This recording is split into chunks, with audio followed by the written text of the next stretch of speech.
হওয়ার পিছনে অনেক রকম জিন ঘটিত বিভিন্ন রকমের ঘটনা প্রবাহ ঘটে। সেই যে ঘটনা প্রবাহগুলো ঘটবে তার উপরেই কিন্তু আমাদের আজকের আলোচনা। আজকের আলোচনা মন দিয়ে শুনবে এবং যা যা বললাম সেগুলো কিন্তু একের পর এক দেখবে, তোমরা প্রত্যেকে বুঝতে পারবে।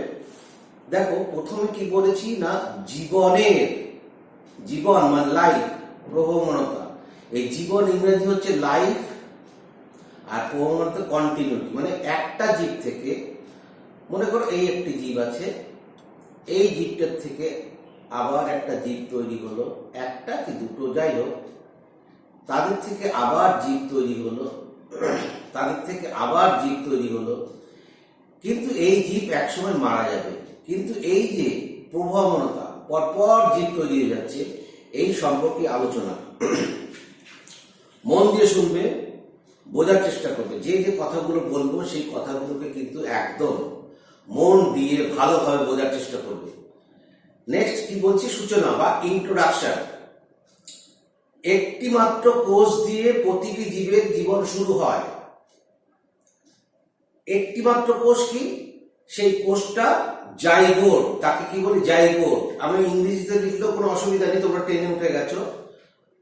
জাইগোট বা বাংলায় জাইগোটই বলি।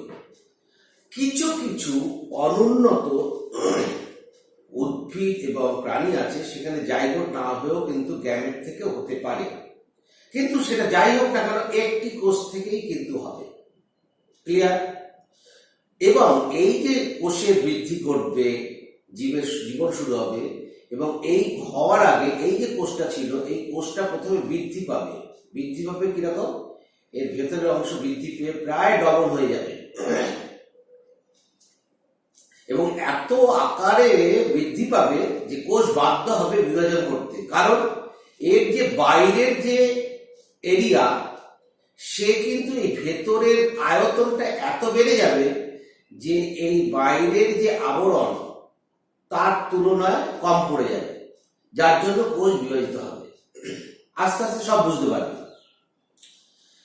এবং জীবদের এটা হচ্ছে সবচেয়ে কি একটা গুরুত্বপূর্ণ বৈশিষ্ট্য, হচ্ছে কোষ বিভাজন। জীব এককোষী হতে পারে, তার মানে একটা কোষ দিয়ে তৈরি, তাকে বলবো ইউনিসেলুলার। কিরকম, তোমরা অ্যামিবার নাম শুনেছ। অ্যামিবা এরকম একটা বিভিন্ন রকম শেপ হতে পারে, এরকম একটা অ্যামিবা হতে পারে। তাহলে অ্যামিবা শুনেছ। ব্যাকটেরিয়া, ব্যাকটেরিয়া এরকম দেখতে পারে, এরকম ধরনের ব্যাকটেরিয়া হতে পারে। ঠিক আছে, এর মধ্যে এরকম নিউক্লিয়াস থাকবে না। ব্যাকটেরিয়া হচ্ছে প্রোক্যারিওটিক বর্ণনা, তো সেই জন্য এখানে নিউক্লিয়য়েড থাকে। কোনো কোনো ব্যাকটেরিয়ার ক্ষেত্রে এরকম ফ্লাজেলা থাকতে পারে। তো এগুলো হচ্ছে এককোষী, এগুলো ইউনিসেলুলার। আবার কি বহুকোষী বা মাল্টি সেলুলার, যেমন মানুষ, বটগাছ, আম গাছ, গরু, ছাগল, এরা কি প্রচুর কোষ দিয়ে তৈরি হয়। তাহলে জীব দু ধরনের হতে পারে কোষের সংখ্যার ভিত্তিতে। যদি একটি কোষ দিয়ে তৈরি হয় তাকে বলবো এককোষী, যদি অনেক কোষের সংখ্যার থেকে তৈরি হয় তখন তাকে বলবো বহুকোষী। ঠিক যেমন একটা বিশাল বটগাছ বা একটা পরিণত মানুষ, যাকেই ধর না করো, যে কোনো একটা বাঘকে ধরতে পারো, একটা টিকটিকিতে ধরতে পারো, একটা কেঁচোকে ধরতে পারো, যাই হোক না, কিন্তু আমি এখানে সবচেয়ে বড় গাছ তোমরা চেনো, এর থেকেও বড় গাছ আছে। বট গাছটা তোমাদের সবার পরিচিত, সেই জন্য বট গাছটার উদাহরণ নিয়েছি। মানুষ তোমাদের পরিচিত, সেই জন্য মানুষের উদাহরণটা নিলাম। তাহলে এরাও কিন্তু জীবন শুরু করেছে একটা মাত্র কোষ দিয়ে। ভালো করে বোঝো, এরাও জীবন শুরু করেছে এরকম একটা কোষ দিয়েই। সেটাকে কি বলা হয়, জাইগোট। যেটা আগে বললাম, এই জাইগোট কিছুই না, একটা ডিম্বাণু আর একটা শুক্রাণু, এর মিলনের ফলে তৈরি হয় এই জাইগোট। এই একটা কোষ থেকেই দেখো কত বড়। আমাদের স্কুলে একটা বড় বটগাছ আছে, তুমি দেখেছো। ওই যে বটগাছটা তৈরি হয়েছিল, সেও কিন্তু একটি মাত্র কোষ দিয়ে তৈরি হয়েছিল। বোঝা গেল? সে কিন্তু একটি মাত্র কোষ দিয়ে তৈরি হয়েছিল। তাহলে একে আমরা বলবো জাইগোট বা ফার্টিলাইজড। ফার্টিলাইজ কথাটার বাংলা কি, নিষিক্ত। নিষেক হওয়ার পরে যে ঘটনাটায় অবস্থান করছে তাকে বলে নিষিক্ত ডিম্ব থেকেই তৈরি হবে। এবার এই একটা কোষ থেকে দুটো কোষ, দুটো কোষ থেকে চারটে কোষ, চারটে কোষ থেকে আটটা, এরকম সংখ্যা বৃদ্ধি হয়। সেই যে কোষ বিভাজন তাকে বলি আমরা মাইটোসিস কোষ বিভাজন। তাহলে মাইটোসিস কোষ বিভাজন কাদের বলবো? মাইটোসিস কোষ বিভাজন হচ্ছে দেহ কোষ বা দেহমাতৃ কোষ বা জননমাতৃ কোষ, এরা যখন সমবিভাজন ঘটায় তখন তাকে বলি মাইটোসিস। আরেকটা বিভাজন আছে যাকে বলি মেয়োসিস। সেখানে কি হয় না, ক্রোমোজোম সংখ্যা অর্ধেক হয়ে যায়, সেই জন্য তাকে বলি হ্রাস বিভাজন।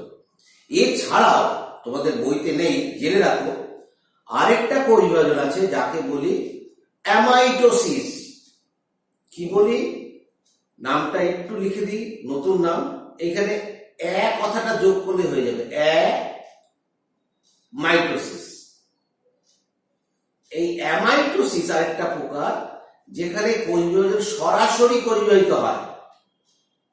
সেখানে কিন্তু বেনতন্তু সৃষ্টি হবে না, সেখানে যে কোষ উৎপন্ন হবে সেটা কিন্তু মাতৃকোষের সমান নাও হতে পারে, বেশিরভাগ ক্ষেত্রেই হয় না, সরাসরি বিভাজন হয়। আমরা দেখতে পাই ইস্টের ক্ষেত্রে, সেটা যত বড় হবে তত জানতে পারবে। এই পড়াশুনো চলাকালীন যদি তুমি তোমার আগ্রহ, এই জীবন বিজ্ঞান বা লাইফ সায়েন্সে আগ্রহ যতটা টেনে নিতে পারবে, ভবিষ্যৎ কিন্তু উজ্জ্বল। কারণ তুমি এই সাবজেক্টটা দিয়ে তুমি ডাক্তার হতে পারবে, তুমি নার্স হতে পারবে, তুমি বিভিন্ন ধরনের সায়েন্টিস্ট আছে সেই জায়গায় চলে যেতে পারবে, এবং আমাদের মতো শিক্ষক, শিক্ষিকা, প্রফেসর বিভিন্ন জায়গায় তুমি অবস্থান করতে পারবে। অতএব সাবজেক্টকে ভালোবাসো, এই বিষয়টাকে যত ভালোবাসবে তোমার জীবন কিন্তু উজ্জ্বল। আবার কোষ বিভাজনের মাধ্যমে কি বলেছি, পুং এবং স্ত্রী গ্যামেট সৃষ্টি হয় এবং কি হয়, নতুন প্রজন্মের সৃষ্টি, তাকে মিওসিস। তাহলে কি হচ্ছে, এই একটা কোষ ছিল, মনে করো মানুষের একটা কোষে আমরা জানি 46টা থাকে, 46 ক্রোমোজোম থাকে, কিন্তু যখন গ্যামেট হয় তখন তাতে কতটা চলে আসে, 23টা চলে আসে। এটা ফিমেল হতে পারে, মেল হতে পারে। যদি ফিমেল বা স্ত্রী হয় তখন তাদের বলি হচ্ছে স্ত্রী গ্যামেট বা ডিম্ব, আর যদি পুরুষ হয় তখন তাকে বলি শুক্রাণু। এই 40X ক্রোমোজোমকে আমরা 2N বা ডিপ্লয়েড দিয়ে আমরা বোঝাই। এন হচ্ছে কি, হ্যাপ্লয়েড সেট, মানে একক একটা সেট, তার উপর নির্ভর করে। আর এই যে হ্যাপ্লয়েড তাকে আমরা এন বা একটি সেট ক্রোমোজোম। আরেকটা কথা, মানুষের ক্ষেত্রে বললে সুবিধা হবে, মানুষের ক্ষেত্রে দুটি থাকে হচ্ছে সেক্স ক্রোমোজোম, আর 44টা থাকে হচ্ছে অটোজোম। এগুলো আমরা পরে পড়বো, বুঝবো। আর যদি গ্যামেট হয় তাহলে গ্যামেটে থাকবে একটি মাত্র সেক্স ক্রোমোজোম, সেটা এক্স হতে পারে, সেটা ওয়াই হতে পারে। ফিমেল বা স্ত্রীর ক্ষেত্রে দুটোই এক্স, মানে যত রকমেরই হোক না কেন গ্যামেট সব এক্স নিয়ে আসবে। আর পুরুষের ক্ষেত্রে দু রকম হতে পারে, এক্স নিয়ে আসতে পারে গ্যামেট, ওয়াই নিয়ে আসতে পারে। এটা আমরা আরো বিস্তৃতভাবে বুঝব। তাহলে এই যে পদ্ধতি, এই পদ্ধতিটাকে বলি মেয়োসিস কোষ বিভাজন পদ্ধতি। জীব কেন কোষ বিভাজন করে? জীব কোষ বিভাজন করে তার মূল কারণ হচ্ছে জীবের বৃদ্ধি ঘটানোর জন্য এবং প্রজননের জন্য, মানে সংখ্যা বৃদ্ধি করা, আকার বৃদ্ধি করা এবং তার বংশধরকে রেখে দিয়ে যাওয়া। সেই জন্য দেখো লাইনটা আমি লিখেছি, জীবের বৃদ্ধি ও প্রজননের উদ্দেশ্যে জীবদের দুই প্রকার কোষ বিভাজন দেখা যায়। অ্যামাইটোসিসটা কিন্তু বললাম না, কারণ তোমাদের সিলেবাসে নেই। এবার যেটা তোমাদের একটু মনে হতে পারে তোমার বইয়ের সঙ্গে হয়তো লাইনে মিল নেই, লেখায় মিল নেই, এটা ভাবার কোনো কারণ নেই। কারণ তুমি মাধ্যমিক পরীক্ষা দেবে, তোমার বিদ্যালয়ে একটি পাবলিশারের বই হচ্ছে এরকম কিন্তু প্রচুর পাবলিশারের বই সারা পশ্চিমবঙ্গে চলছে। অতএব আমি চেষ্টা করছি কি সমস্ত অংশগুলো এর মধ্যে দেওয়া। অতএব আমার এই যে নোটটা এবং এই যে কথাগুলো বলছি, এটা কিন্তু মাধ্যমিকের আশা করি কোনো কোশ্চেন করলে তুমি না পারার কোনো কারণ নেই। তোমার বইতে না থাকতে পারে, অন্য কোনো বইতে আছে সেখান থেকে প্রশ্ন করে দেবে। অতএব খুব মন দিয়ে বোঝো। আরেকটা কথা কি পরবর্তী, যেটা হচ্ছে 3.7 বিলিয়ন। বিলিয়ন কথাটা তোমরা হয়তো নতুন, তুমি মনে রাখো যে 3.7 বিলিয়ন সমান হচ্ছে 370 কোটি। ঠিক আছে, তাহলে 1 বিলিয়ন সমান কত অঙ্ক করে বুঝে নাও। এটা কিন্তু আমি বলতাম, কিন্তু বলছি না। তুমি এরকম লিখবে 1 বিলিয়ন সমান 370 কোটি, বা 370 কোটি সমান 1 বিলিয়ন।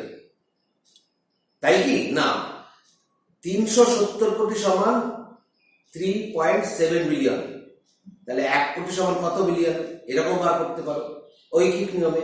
অথবা এরকম করতে পারো 3.7 বিলিয়ন সমান সমান 370 কোটি। তাহলে 1 বিলিয়ন সমান কত কোটি। একদম সুন্দর করে বুঝলাম, কিন্তু উত্তরটা দিচ্ছি না, উত্তরটা তোমাদের করে আমার হোয়াটসঅ্যাপে পাঠাতে হবে। তাহলে 300 কোটি বছর আগে পৃথিবীতে প্রথম প্রাণের উৎপত্তি ঘটে। মনে রেখো বাবা, এটা খুব প্রয়োজন, তোমাদের প্রত্যেকে জানার প্রয়োজন।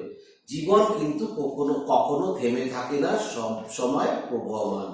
এই যে এতক্ষণ যেটা বোঝালাম, সেখানে কি বললাম, যে একটি জীব সে কোষ বিভাজন পদ্ধতিতে সংখ্যা বৃদ্ধি করবে এবং তার থেকে কোন সময় সে প্রজননের মাধ্যমে নতুন প্রজাতি সৃষ্টি করবে, এবং কি করবে, সে তার বংশধরকে রেখে যাবে। সে হয়তো মারা যাবে, কিন্তু সে তার বংশধর, তার প্রবহমান একের পর এক চলছে তো চলছে।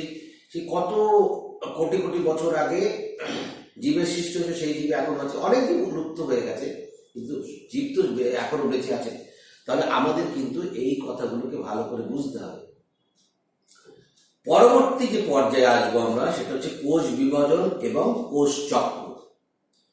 কোষ বিভাজন বা cell division and cell cycle, এইখানে কতগুলো কথা একটু বুঝে নিতে হবে। দেখো, জীবন ইতিহাস আর জীবন চক্র খুব সরল। এই কথাটা কিন্তু কোনো বইতে লেখা থাকবে না, কিন্তু তোমাকে বুঝতে হবে। মনে করো এইখানে কোনো একটি আম গাছ, মনে করো এটা একটা আম গাছ, ঠিক আছে, ভালো করে বোঝো, একটা আম গাছ। এই আম গাছটা এখানে প্রথমে আটি থেকে জন্মেছে, তারপর বছর গেছে, দিন বছর যেতে যেতে এক সময় সেই আম গাছটা এখানে মরে যাবে, মৃত। এই যে জন্ম থেকে, এখানে জন্ম হয়েছিল, এখানে হয়েছিল জন্ম, এই জন্ম থেকে মৃত্যু পর্যন্ত তার জীবনে যা যা ঘটনা ঘটে যায়, সেটা হচ্ছে সেই জীবের জীবন ইতিহাস। আর জীবন চক্রটা বা লাইফ সাইকেল কি, প্রথমটা বললাম যে লাইফ হিস্ট্রি, জীবন ইতিহাস। আর জীবন চক্রটা কি, এই দেখো, এই আম গাছটা বড় হবে, তারপরে এক সময় বড় হয়ে এখানে আম তৈরি হলো, আম পড়লো, বীজটা মাটিতে পড়লো, আবার একটা গাছ হলো। দেখো, এই একটা গাছ হলো, তাই না? তার মানে এর জীবন ইতিহাসে এই আম গাছটার থেকে আবার দেখো আম গাছের জন্ম হলো, আবার এই গাছটা বড় হলো, আবার আম দিল, আবার একটা আম গাছ জন্ম হলো। আমি শুধু এইটুকু বলছি। তাহলে দেখো, জীবন চক্র বা লাইফ সাইকেলটা কি, যে জীবন ইতিহাসের কোন একটি দশা থেকে বিভিন্ন দশায় আবর্তনের মাধ্যমে পুনরায় যখন সেই দশায় আবার উপনীত হয়, তাকে বলি আমরা জীবন চক্র। আর জীবন ইতিহাস জন্ম থেকে মৃত্যু পর্যন্ত। তাহলে দেখো, জন্ম থেকে মৃত্যু পর্যন্ত একটি আম গাছ ছিল, তার সে কিন্তু অনেক আম গাছ তৈরি করে দিয়েছে। তাহলে এটা বলতে পারি না যে জীবন ইতিহাস অনেকগুলো জীবন চক্র নিয়ে গঠিত, কিন্তু জীবন চক্র একটিই থাকে। তো এরপরে আমরা একটু ঢুকি সামান্য, যে কোষ বিভাজন কাকে বলে। খুব ইম্পর্টেন্ট প্রশ্ন, এবং এটা মাধ্যমিকে অনেকবার পড়েছে। অতএব এই সংজ্ঞাটা তোমরা ভালো করে বুঝে তারপর মুখস্থ করে ফেলবে। আচ্ছা, তোমরা কিভাবে পাবে আমি বলছি।